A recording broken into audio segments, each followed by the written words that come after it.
सावधान हो जाइए, नार्सिसिस्ट अब आपके माइंड के साथ खेलने वाला है। तो अब आपको क्या करना चाहिए? तो आइए इस वीडियो में जानते हैं। Hi, my name is Rajni Shri Mukunda और दिल की बात में फिर एक बार आप सभी का बहुत-बहुत स्वागत है। मैं अपने वीडियोस में नार्सिसिस्ट और नार्सिसिज्म से रिलेटेड बातें शेयर करती रहती हूँ ताकि ज़्यादा से ज़्यादा अवेयरनेस फैले। तो आज हम इस वीडियो में देखने वाले हैं कि जब एक एम्पैथ अच्छी तरह जान जाता है कि उसका जो पार्टनर है वो एक नार्सिसिस्ट है, नार्सिसिस्टिक पर्सनैलिटी डिसऑर्डर से ग्रसित एक व्यक्ति है, जिससे आप इतने सालों से डील करते हुए आ रहे हो, लेकिन आप उसे जानते नहीं थे कि आखिर तुम्हारी लाइफ में जो चल रहा है, आखिर ऐसा क्यों हो रहा है। लेकिन अब आपको क्लैरिटी मिल चुकी है कि वो एक नॉर्मल पर्सन नहीं है। तो आपने ऐसे काफ़ी सारे वीडियोस देख चुके होंगे कि नार्सिसिस्ट से कैसे डील किया जाए। तो अक्सर आपने वीडियोस में यही देखा होगा कि लोग अक्सर सिर्फ कुछ चीज़ों पे फोकस करते हैं।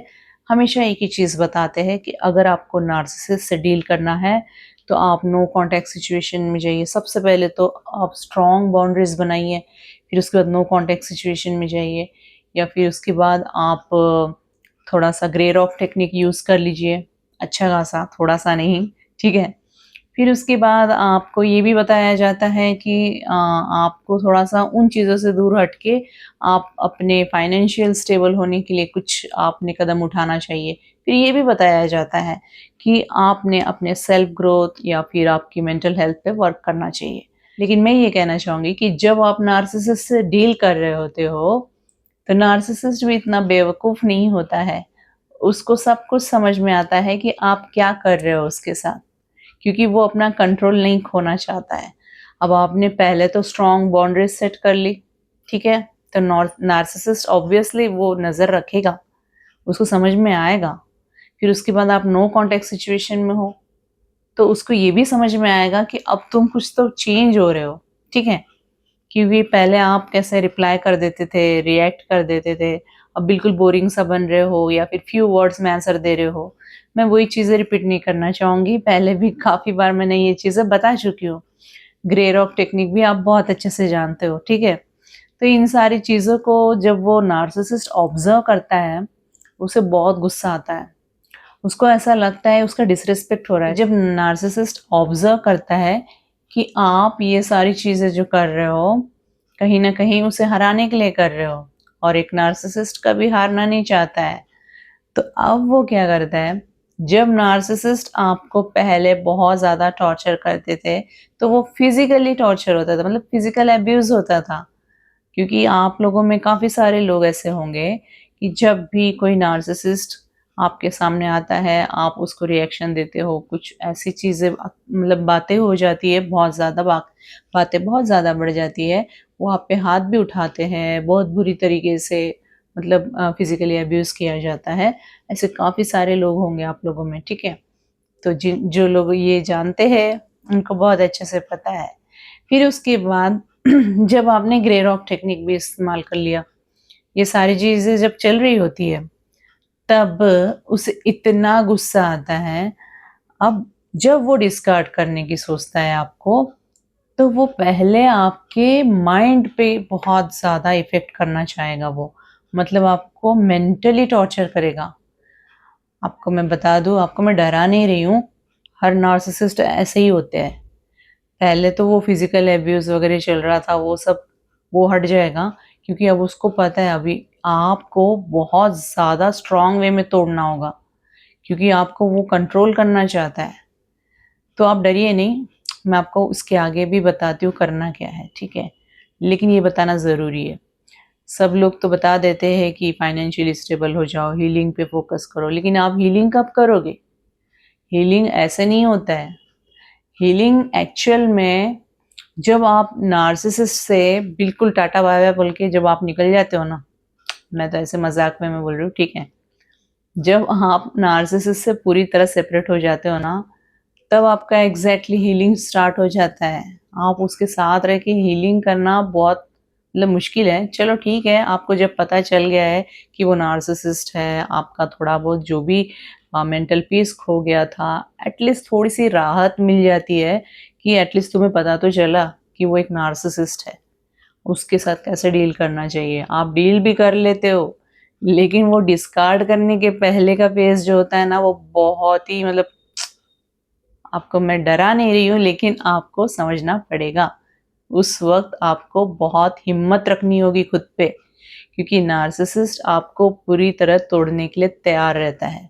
उसको पता है कि किसी भी व्यक्ति को जब दिमागी तौर पे टॉर्चर किया जाता है, तो वो व्यक्ति दूसरों के सामने पागल ही नजर आएगा, क्योंकि उसको पागल प्रूव करने के लिए वो ऐसे ऐसे चीजें करेगा और दूसरों के सामने वो यही दिखाएगा कि देखो अब ये मेंटली अनस्टेबल हो गए हैं, ये थोड़े से पागल हो गए हैं, मतलब हम इनके साथ अब रह नहीं सकते हैं, ये थोड़ा बहुत ज़्यादा टॉर्चर कर रहे हैं, खुद को विक्टिम बताएंगे।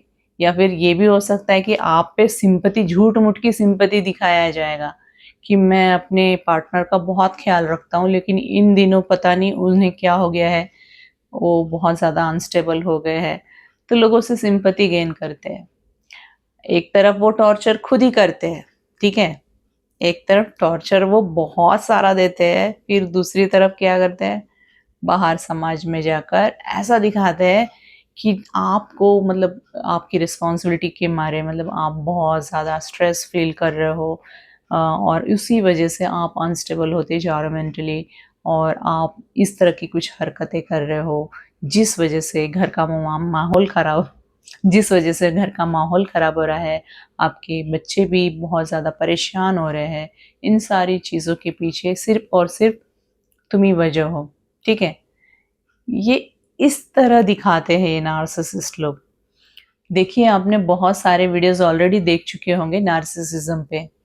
उनमें बहुत से ऐसे लोग होंगे जिन्होंने सिर्फ किताबी पढ़ाई की बातें आप लोगों से बताई है, लेकिन ये सिर्फ वही जान सकता है जिसके ऊपर वो चीज़ बीती हो, या फिर जो पर्सन बहुत से लोगों से पर्सनल टच में रह के उनकी बातों को जानते हैं, और मतलब वो रिसर्च करते रहते हैं। तो फिर वो जो चीज़ बताई जाती है ना, उसमें एक ह्यूमन टच होता है। मतलब किताबी पढ़ाई अलग होती है और रियलिटी अलग होती है। किताबी पढ़ाई भी वही होती है जो रियल लाइफ में होता है, उसी चीज़ को किताबों में डाला जाता है। तो जिन जिन लोगों के साथ ये चीज़ें होती है ना, तो वो लोगों से आप पूछिए कि नार्सिसिस्ट कैसा होता है। ठीक है, बहुत से लोगों की स्टोरी है ये, आजकल तो ये बहुत सी जगह देखा जा रहा है। तो आप ये मत समझिए कि सिर्फ आप अकेले हो जिस जो नार्सिसिस्ट से डील कर रहे हो, ठीक है। आपकी तरह बहुत सारे लोग मिल जाएंगे, लेकिन आपके ही अपने समाज में आप पूछने जाओगे या बताने जाओगे ना, तो वो नहीं समझ पाएंगे, क्योंकि वहां पे वो नहीं देख चुके होंगे। हाँ, दुनिया बहुत बड़ी है। आप जैसे अभी यूट्यूब पे देख रहे हो, तो यूट्यूब पे काफ़ी लोग मेरे वीडियोस देखते हैं और किसी के भी वीडियोस देखते हैं। तो वहाँ कमेंट्स देखने के बाद तब आपको लगता है, अरे नहीं, ये मैं ही नहीं, बहुत से लोगों की कहानी यही है, सेम है। बहुत से लोग मतलब परेशान हो रहे हैं नार्सिसिस्ट को लेके। देखिए, जब तक आपने ये यूट्यूब का वीडियो नहीं देखा होगा, तब तक तो आपको ऐसा लग रहा था कि ये मेरी कहानी है, मैं किसी को समझा नहीं पा रहा हूँ या पा रही हूँ। लेकिन जब आपने यूट्यूब की वीडियोस देखना स्टार्ट कर दिया नार्सिसिज्म पे, तब आपको क्लैरिटी मिल गई है और ऐसा लगने लगा है कि ये सिर्फ मेरी स्टोरी नहीं है, ऐसे तो काफ़ी सारे लोग हैं। लेकिन यही चीज़ जो है, आप अपने सोसाइटी में, आपके पड़ोस में आप किसी से भी जानने की कोशिश करोगे, तो वो लोग नहीं समझ पाएँगे। ऐसा ज़रूरी नहीं है कि हर 2 घर छोड़ के एक नार्सिसिस्ट आपको मिल जाएगा। लेकिन बहुत सी जगह नार्सिसिस्ट होते हैं, लेकिन अब तक बहुत से लोगों को पता नहीं है नार्सिसिज्म होता क्या है। इसलिए आपको ये सारी चीज़ें आपको इंटरनेट पे या मतलब ये यूट्यूब पे ही बहुत ज़्यादा देखने को मिलेगा। तो यहाँ पे आपके जैसे लोग बहुत मिल जाएँगे जो एम्पैथ है, उनके साथ क्या-क्या होता है, तो आप कमेंट सेक्शन में देख सकते हो। मेरी जितने भी वीडियोज़ हैं, उसमें जितने कमेंट्स आए हैं, आप रीड कर लीजिए, आपको समझ में आ जाएगा कि आप अकेले नहीं हो। बहुत बुरी तरीके से वो अपनी लाइफ़ जी रहे होते हैं, ठीक है? तो आप भरोसा रखिए, सब अच्छा होने वाला है। बस हिम्मत बहुत चाहिए, यहाँ से नहीं टूटना है। जब एक नार्सिसिस्ट जान जाता है ना कि उसके पार्टनर पर से यानी एम्पैथ पर से उसका पूरा कंट्रोल जा रहा है, तो वो अब फिजिकल एब्यूज नहीं, अब मेंटल एब्यूज करना स्टार्ट कर देता है। अब फिजिकल एब्यूज एक बार के लिए मैं आपको बता दूं कि अगर मान लो उसने बहुत ज्यादा किसी को बहुत पीटा है, अपने पार्टनर को बहुत मारा है, लेकिन वो हो सकता है हफ्ते भर के लिए दर्द रहेगा। लेकिन अगर उसने बहुत ज़्यादा मेंटली टॉर्चर करना स्टार्ट कर दिया, तो अगर आप अपने आप को मतलब इतना स्ट्रांग नहीं बनाओगे मेंटली, तो आपके साथ मतलब क्या हो जाता है, दिमाग पे असर होना स्टार्ट हो जाता है। आप चीज़ें भूलना स्टार्ट कर देते हो। एक बार के लिए फिजिकल एब्यूज़ जो है ना, एम्पैथ सहन कर लेगा।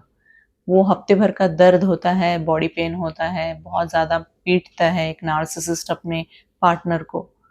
लेकिन अगर वो मेंटल अब्यूज़ रहा, मेंटली टॉर्चर करता है ना, तो यहाँ पे आपको बहुत ज़्यादा सँभलने की ज़रूरत होती है।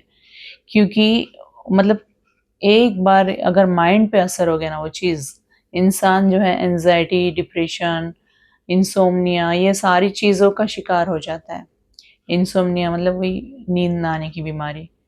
रात-रात को आप ऐसे उठ के बैठते जाओगे, बिल्कुल अचानक से डर लगेगा, फिर आपको नींद भी नहीं आ रही है, ठीक है? तो नींद नहीं आ रही है, चाहे करवटें बदल रहे हो, चाहे कुछ कर रहे हो, गाने सुन रहे हो, लेकिन फिर भी नींद नहीं आ रही है। आपको अचानक से घबराहट होती रहेगी। मैं आपको डरा नहीं रही हूँ, मैं आपको बता रही हूँ। फिज़िकली अब्यूज़ के बाद अगर मेंटली अब्यूज़ करना अगर उसने स्टार्ट कर दिया, तो आपके साथ क्या हो सकता है, तो आपको करना क्या चाहिए, ठीक है? तो यहाँ पे एक एम्पैथ है ना वीक पड़ जाता है, मतलब मैं आपको डरा नहीं रही हूँ, अवेयरनेस के लिए बता रही हूँ, मतलब झूठी बातें क्यों बताएँ, ठीक है? क्योंकि जो भी चीज़ें वीडियो में बताई जा रही है ना, ये मतलब सबकी रियल स्टोरीज़ बेस पे ही है। आप खुद देखोगे यहाँ पे जब कमेंट्स आएँगे ना कि मैं सच बोल रही हूँ या फिर ऐसी फेक कहानियाँ बना रही हूँ, ऐसा ही होता है। नींद नहीं आती है, बहुत मुश्किल होता है। कई बार हम चीज़ें भूल जाते हैं कहीं रख कर। हमें खुद को याद नहीं रहता है कि हमने वो बात बोली थी ऑलरेडी, लेकिन फिर से हम उसी बात को दोहराते हैं।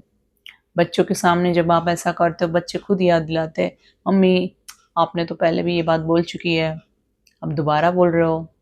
कई बार ऐसा होता है आप किचन में चले जाओगे कुछ करने, मतलब आप अगर किसी रूम से निकल रहे हो, मुझे किचन में जाके अभी ये चीज़ करना है, लेकिन आप उस जगह जाओगे, फिर आपको याद नहीं आएगा कि मैं यहाँ किस लिए आई थी। फिर आप वापस से उस जगह जाओगे जहाँ से आपने सोचा था, फिर आपको याद आ जाएगा कि आप किचन में किस लिए जा रहे थे। ये तो एग्ज़ाम्पल है, ठीक है? तो इस तरह की चीज़ें होना स्टार्ट हो जाता है। इसलिए मैं कहती हूँ कि फ़िज़िकल अब्यूज़ जो है, कुछ समय तक के लिए रहता है। मतलब किसी ने अगर आपको बहुत ज़्यादा चोटें पहुँचाई है, हाथ उठाया है, ठीक है, वो आत्मा पे भी चोट कर जाती है क्योंकि कोई भी पर्सन किसी की मार खाता है तो उसकी आत्मा पे भी चोट पहुँचती है, दर्द होता है, मतलब वो असर करता ही है।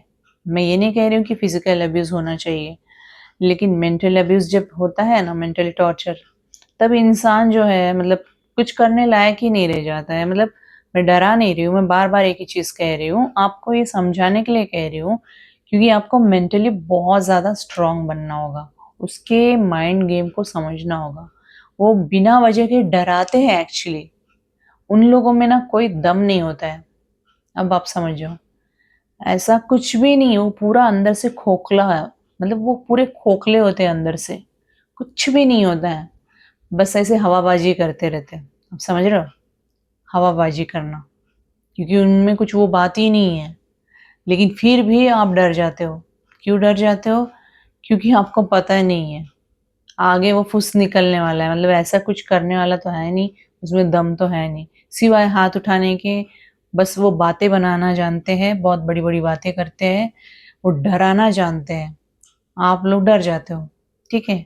हर कोई डरता है। फिर जो है आप डर के मारे आपके दिमाग में बहुत ज़्यादा टेंशन ले लेते हो। फिर जब इतना टेंशन ले लेते हो आपको नींद नहीं आती है। फिर उसके बाद बहुत सी प्रॉब्लम्स चालू हो जाती है। तो इसलिए मैं आपको बता रही हूँ वो सिर्फ़ डराने के लिए कहते हैं। कर कुछ नहीं सकते, ज़्यादा कुछ नहीं बिगाड़ सकते, लेकिन वैसे तो वो टेढ़े दिमाग के होते हैं। मैंने पहले भी बताया। अगर आप फाइनली मतलब एक दूसरे से सेपरेट होने की सोच रहे हो, तो वो इतना टॉर्चर तो करता ही है। इतना टॉर्चर करता है कि आप बहुत ज़्यादा यदि उस पे माइंड पे ले लेते हो ना, तो ये कुछ चीज़ें होती है शुरुआती तौर पे कि आप भूलना शुरू कर देते हो चीज़ें, मतलब कुछ ना कुछ दोहराते रहते हो। ठीक है, तो ये सारी चीज़ों से आपको गुज़रना ही पड़ेगा। लेकिन इसके बाद जब आप वहाँ से हट जाते हो ना, जब आप हीलिंग स्टार्ट कर देते हो ना, तब वो चीज़ें सुधरना स्टार्ट हो जाती है। जब तक आप उसी एनवायरनमेंट में उस टॉक्सिक पर्सन के साथ रहोगे ना, तो ये सारी चीज़ें तो देखिए आपको डील करना ही पड़ेगा। इसलिए तो सब लोग यही कहते हैं कि एस्केप, यही एक ऑप्शन है। नार्सिसिस्ट को चेंज नहीं किया जा सकता। वो थोड़े-थोड़े समय में मतलब उसका कैसा है, माइंड चेंज होते रहता है। आपने आप इतने साल हो गए ना आपकी शादी को, आप जान गए होंगे। स्टार्टिंग में कैसे रहता था वो? पहले बहुत ज़्यादा प्यार दिखाता था। फिर उसके बाद कुछ दिनों के बाद धीरे-धीरे मतलब उसका प्यार कम होने लग गया या फिर कुछ ऐसी-ऐसी बातें करना स्टार्ट कर दिया कि आपको ऐसा लगने लगा कि ये वही पर्सन है क्या? तो फिर इस तरह वो चेंज होते-होते जैसे उसकी एज बढ़ती है ना, वो बुढ़ापे के करीब होता है या तो फिर मतलब वही 50s के करीब होता है या 50 क्रॉस कर लेता है। ऐसे टाइम पे वो ज़्यादातर वो मेंटल टॉर्चर करता है अपने पार्टनर के साथ। मतलब वो लोग ऐसे ही होते हैं। उनको ऐसा लगता है कि मैं अब भी कंट्रोल में रखूँ। अगर ये मतलब मेरी बात नहीं मानते हैं, तो मैं इनको टॉर्चर करूँ ताकि वो मतलब आपके कंट्रोल में रहे। जब एक नार्सिसिस्ट 50s की एज में होते हैं, तब वो देखिए उसके बॉडी में उतनी ताकत तो होती नहीं है, इसलिए वो माइंड से खेलता है। जब तक वो यंग होता है, तब तक वो बहुत ज़्यादा अपने पार्टनर को फिज़िकल अब्यूज़ करते हैं। कुछ केसेस में नहीं भी करते हैं, लेकिन मेंटल टॉर्चर दिया ही जाता है। लेकिन ज़्यादातर केस में एक नार्सिसिस्ट अपने पार्टनर को फिज़िकल अब्यूज़, उसे मारना, गंदी-गंदी गालियाँ देना, ये बहुत ज़्यादा होता ही है। और जब उसकी एज अब बढ़ गई है, अब उस वो बोलते हैं ना बूढ़ा शेर, शेर क्यों बोले एक्चुअली वो गीदड़ है, ठीक है? तो उसकी एज जब बढ़ जाती है ना, तब उसको तो उतना बॉडी में ताकत है नहीं और रेपुटेशन की बहुत ज़्यादा पड़ती है। जैसे-जैसे उनकी एज बढ़ती है ना, उनको अपनी इमेज, अपना रेपुटेशन, इन चीज़ों की बहुत ज़्यादा पड़ी रहती है। तब वो ऐसा हाथ नहीं उठाएगा, तब वो ऐसे ही करेगा टॉर्चर, मेंटली टॉर्चर। इतना टॉर्चर करेगा कि आपकी भी कहीं न कहीं 40s की एज में रहोगे आप, तो ऐसे टाइम पे तो आपका मैंने बताया था इसके पहले के वीडियो में कि पेरिमेनोपॉज़ का टाइम होता है। तो उस टाइम पे तो लेडीज़ को वैसे भी प्रॉब्लम होती है, मूड स्विंग्स का, ठीक है? तो बहुत से ऐसे प्रॉब्लम से वो गुज़रती रहती है, तो उसमें वो भी ऐड हो जाता है, उसका टॉर्चर, उसका मेंटल स्ट्रेस देना। तो फिर ये सारी चीज़ों को आपको डील करना है। अब ये वीडियो बनाने का मतलब यही है कि आपको अवेयर करना, नहीं तो आपके साथ कभी अचानक से ऐसा होगा, तो आप डर जाओगे। इसके लिए तो हम प्रिपेयर ही नहीं थे। हम तो सोच रहे थे कि हमने ग्रे रॉक टेक्निक या फिर और बाकी जो भी टैक्टिक्स हैं, उसको करने के बाद हम तो नार्सिसिस्ट को बहुत अच्छे से डील कर रहे थे। लेकिन ये फिर क्यों हमारे पीछे पड़ा है? इतना क्यों टॉर्चर कर रहा है? तो ये होता ही है और इस कदर होता है कि अब आपको मतलब आपको वहाँ बिल्कुल थोड़े पल के लिए भी रुकने की इच्छा नहीं होगी। आपको ऐसा लगेगा कि बस मैं छोड़ दूँ, सब कुछ छोड़ के चली जाऊँ कि मैं मुझे कुछ नहीं चाहिए इनसे।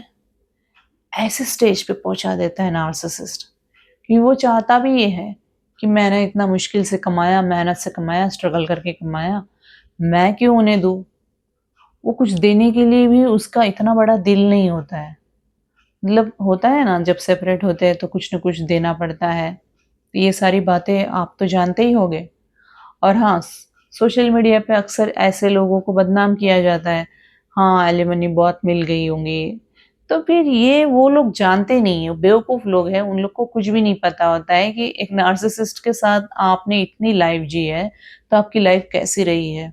फिर आपको वो कौन-से स्टेज में छोड़ रहा है, मतलब आपकी किस उम्र में आपको वो डिवोर्स देने की बात कर रहा है। आपके बच्चे भी हैं, किसी से आपको हेल्प नहीं मिल रही है, आपके पेरेंट्स से भी आपको कुछ हेल्प नहीं मिलने वाली है, फिर आपके बच्चों को भी आपको देखना है, फिर उसके मतलब आपके बच्चों का एजुकेशन, फिर आपको छत की भी ज़रूरत रहेगी। तो इन सारी चीज़ों के लिए ही आप थोड़ा-सा वन टाइम सेटलमेंट या फिर और कुछ भी जो भी केसेस होते हैं डाइवोर्स में, वो चीज़ों के थ्रू आप चलना चाहोगे। लेकिन क्या होता है, आप सेपरेट जब हो जाते हो तो आपको थोड़ा-सा टॉर्चर देने वाले बाहर के भी लोग होते हैं। बाद में भी लोग सुनाते ही हैं, लोगों की आदत होती है। देखिए, आपको समझना पड़ेगा। अगर आप ये सोच रहे हो कि भई मुझे इनसे तो छुटकारा मिल गया, लेकिन जैसे आप सोशल मीडिया पे धीरे-धीरे, धीरे-धीरे आप थोड़ा-सा हैप्पी रहने लगोगे ना, अभी भले ही आप बहुत ज़्यादा टॉर्चर की वज़ह से आपकी हालत अभी ख़राब है। लेकिन जब थोड़ा-सा हैप्पी रहना स्टार्ट कर दोगे, कहीं घूमोगे, थोड़ा अच्छे कपड़े पहनोगे, थोड़ा रेडी-शेडी हो जाओगे, तब लोग यही बोलेंगे, हाँ, वाओ! बहुत एलमनी मिल गई होगी। मतलब हस्बैंड के पैसे से ऐश कर रहे होंगे। लेकिन वैसे तो वो नार्सिसिस्ट ऐसा कुछ भी बहुत ज़्यादा कुछ नहीं देते हैं। आप ये चीज़ का हमेशा याद रखना, उसका दिल इतना बड़ा नहीं होता है। उसको यही चीज़ लगती रहती है कि ये मेरे अंडर में दब के नहीं रहे, मेरे कंट्रोल में नहीं रहे और मुझे छोड़ के जाने के बाद कहाँ मेरे पैसों से ऐश करेंगे। मतलब उनको ऐसा डर रहता है कि हम अपना पैसा इनको ऐश करने के लिए क्यों दें। तो वो कुछ न कुछ तिकड़मबाज़ी करते हैं और आपको जो है ऐसा कुछ भी बहुत मतलब उसकी तरफ से हेल्प मिले फाइनेंशियली, तो वो उतना भी कुछ नहीं करने देता है, ठीक है? तो इसके लिए भी मेंटली प्रिपेयर रहिए। इसलिए मैं हमेशा अपनी वीडियो में एक ही चीज़ कहती हूँ कि आपको थोड़ा ना थोड़ा फाइनेंशियली स्टेबल होना ही पड़ेगा। मतलब नार्सिसिस्ट के साथ रहते हुए तो देखिए बहुत मुश्किल रहता है, क्योंकि नार्सिसिस्ट जो है ना फाइनेंशियली स्टेबल होने नहीं देते हैं, क्योंकि उनका कंट्रोल छूट जाएगा। अगर आपके पास है टैलेंट कि आप उसको पता ना चलने देते हुए भी आप कुछ न कुछ ऐसा वर्क करो कि थोड़ी बहुत कमाई हो सके, तो आप ज़रूर कीजिए। अगर आप चाहोगे कि 8 घंटा मैं बाहर जाके ही वर्क कर लूँ, तो ये पॉसिबल नहीं है, क्योंकि नार्सिसिस्ट वो करने ही नहीं देते। आपको थोड़े समय के लिए ही कुछ ऐसा करना होगा कि बस आप कर लो और फिर उसका भी कुछ न कुछ थोड़ा बहुत पैसा आ जाए आपको। लेकिन आप नार्सिसिस्ट से जब सेपरेट हो जाओगे, उसके बाद फिर आपको थोड़ा-सा स्ट्रगल करना ही होता है। उसके बाद का टाइम स्ट्रगल का होता है। पहले तो राहत की, सुकून की साँस लोगे ही आप, फिर इसके बाद आप थोड़ा-सा हीलिंग जब स्टार्ट कर दोगे ना, हीलिंग स्टार्ट कर दोगे, फिर थोड़ा-थोड़ा आपका मन अच्छा होने लगेगा, फिर उसके बाद आप अपना स्ट्रगल पीरियड स्टार्ट कर दोगे। ज़ीरो से स्टार्ट करना पड़ेगा लाइफ फिर से, ठीक है? आप थोड़ा-सा मेंटली प्रिपेयर्ड हो जाइए कि ये चीज़ें जो है लाइफ में होती ही है, और ये होती है, सबके साथ होती है, बहुत लोगों के साथ होती है। तो आपको ज़ीरो से फिर से आपको खुद को खड़ा करना है। तो यहाँ पे हार नहीं मानना है। और हाँ, अपने इमोशंस दूसरों पे मतलब दूसरों से सिंपैथी पाने के लिए या फिर अपने इमोशंस दूसरों के सामने शेयर करते हुए मत फिरना, क्योंकि सामने वाला अच्छा हो, आपको समझ रहा हो, इसकी कोई गारंटी नहीं रहती है। तो उन चीज़ों पे टाइम वेस्ट करने के बजाय खुद पे मतलब फ़ोकस करके कि आपको लाइफ़ अभी कैसे जीनी है। अब आप इतने सालों से तो एक टॉर्चर वाली लाइफ़ जी रहे थे। लेकिन अब आपकी लाइफ में तो क्लैरिटी मिल चुकी है। अब आपको पता होना चाहिए कि अब मुझे भले ही मैं कुछ ही साल की ज़िंदगी जिऊँ, लेकिन ऐसे जिऊँ कि मरते वक़्त मुझे रिग्रेट ना हो कि मैंने कम से कम कुछ साल तो मेरी ज़िंदगी के बचा लिए, है ना? चाहे आप मेल हो, चाहे आप फीमेल हो, तो ये चीज़ को ज़रूर फ़ॉलो कीजिए। मरने से पहले रिग्रेट नहीं होना चाहिए। अब मैंने तो दूसरा जन्म, तीसरा जन्म, पुनर्जन्म ये मुझे नहीं पता, ये सच में होता भी है या नहीं होता है। थोड़ा-थोड़ा बिलीव मैं भी करती हूँ, क्योंकि मैं भी वीडियोज़ देखती हूँ, कभी-कभी ऐसा लगता है, स्टोरीज़ के रूप में सुन लेती हूँ, कभी-कभी अच्छा लगता है, होते भी होंगे पुनर्जन्म। तो पुनर्जन्म होते हैं या फिर और बर्थ मिलेंगे आपको, ये तो बात की बात है। लेकिन मरने से पहले जीना तो आपके हाथ में है ना। तो आप मरने से पहले कितने साल जी सकते हो अच्छे से, सुकून भरी लाइफ़्स, चैन की नींद सोते हुए, और खाना खाते समय भी आपको कोई टेंशन ना हो, कहीं बाहर जाते समय भी आपको किसी चीज़ का डर ना हो, आपने ये पहना है, यहाँ जा रहे हो, इससे बात कर रहे हो, मतलब आप बिल्कुल आज़ादी वाली लाइफ, मतलब अपने तरीके से वाली लाइफ जी रहे हो। तो एटलीस्ट ये कुछ सालों की भी आपको मिल जाती है, तो वो जो है आपके अंदर से एक बात निकलेंगी, कम से कम मैंने मरने से पहले तो जी लिया। तो यही वो चीज़ होती है, आपको करना है, ठीक है? तो यहाँ पे आपको स्ट्रॉन्ग बनना पड़ेगा। तो आपके दिमाग पे असर हो रहा है, तो आपको जो चीज़ अच्छी लगती है ना, उस चीज़ पे भी फ़ोकस कीजिए। थोड़ा-सा वो एनवायरनमेंट से बाहर निकलिए, वो टॉक्सिक एनवायरनमेंट से। जब आप बाहर निकलोगे तो थोड़ा-सा नेचर को देखोगे, और या फिर हो सकता है कि आपको जिससे पसंद है उससे बातें करोगे, तो मन हल्का होता है। मैं तो एक तरीका बताती हूँ आपको, अगर मूवीज़ देखना पसंद होगा ना, 3 घंटे की मूवीज़ होती है, टॉकीज़ में जाके, घर पे नहीं, टॉकीज़ में जाके थिएटर में जाके देखिए। तो जब थिएटर में मूवी देखते हैं ना, पूरे अंधेरे में, तब हमारा पूरा फ़ोकस ना स्क्रीन पे होता है, पूरी आँखें फटी की फटी होती है। तब ना ये सारी चीज़ें माइंड में नहीं आती उस टाइम पे। मैं तो बेस्ट वे सोचती हूँ, मूवी देखने का एक बहुत अच्छा ऑप्शन है। मतलब आपके सिटी में जो भी अच्छी मूवी चल रही होगी ना, जाके चुपचाप से 3 घंटे का टाइम वहाँ पे मूवी देख के आइए। अगर बोरिंग मूवी रहेंगी तो अच्छी नींद भी आ जाएँगी, एसी ऑन रहेगा, डक्ट ऑन रहेगा, नींद भी आ जाएँगी, वो भी अच्छी बात है। अगर अच्छी मूवी रहेंगी तो बस कंसंट्रेशन बना रहेगा, फ़ोकस बना रहेगा, ये भी अच्छी बात है। ठीक है? तो कुछ चीज़ें इस तरह करना होता है, मतलब अपने मन को, खुद को शांति देनी है, खुद को हैप्पीनेस देनी है। तो ठीक है, आज की वीडियो में बस इतना ही, मैंने शायद कुछ ज़्यादा ही बोल दिया। अगर आपको कुछ एग्ज़ाम्पल्स चाहिए तो मैं और एग्ज़ाम्पल्स के थ्रू भी आपको बताना चाहूँगी, लेकिन मैं यहीं पे स्टॉप करने जा रही हूँ ये वीडियो। मैंने आपको, जैसे कि पिछली वीडियो में भी मैंने बताया था, कि मेरी तबीयत थोड़ी ठीक नहीं चल रही है, थोड़ा बुखार-वुखार चल रहा है, मैं वीडियोज़ नहीं बना पा रही हूँ, लेकिन कंसिस्टेंसी के लिए मुझे वीडियो बनाना पड़ता है, तो मैं बना रही हूँ। एडिटिंग भले ही मैं गलती कर दूँ, मैं आपको पहले ही बता दूँ, एडिटिंग में मेरी पिछली बार गलती हो गई थी। अभी मैं आपको बता दूँ, रात के 1:10 हो रहा है, मैं जिस वक़्त शूट कर रही हूँ, और वहाँ से कुत्ता भी भौंक रहा है, रो रहा है। ऐसे टाइम पे मैं वीडियो बना रही हूँ, क्योंकि दिन भर मुझे टाइम नहीं मिल रहा था। तो मेरे स्ट्रगल को समझिए और थोड़ा-सा सपोर्ट कीजिए। मैं आगे अच्छे वीडियोज़ बनाऊँगी। अब बस थोड़ी-सी हेल्थ इश्यू की वज़ह से मुझसे वीडियो नहीं बनाए जा रहे हैं। कुछ चीज़ें होती है, लाइफ़ है, सबके साथ होता है, ठीक है? तो मिलते हैं हमारे नेक्स्ट वीडियो में। आप लोग भी अपना ख़्याल रखिएगा, और हाँ, अगर आपको कोई क्वेश्चन पूछना हो तो आप पूछ सकते हो, और मिलते हैं नेक्स्ट वीडियो में। Till then, bye bye.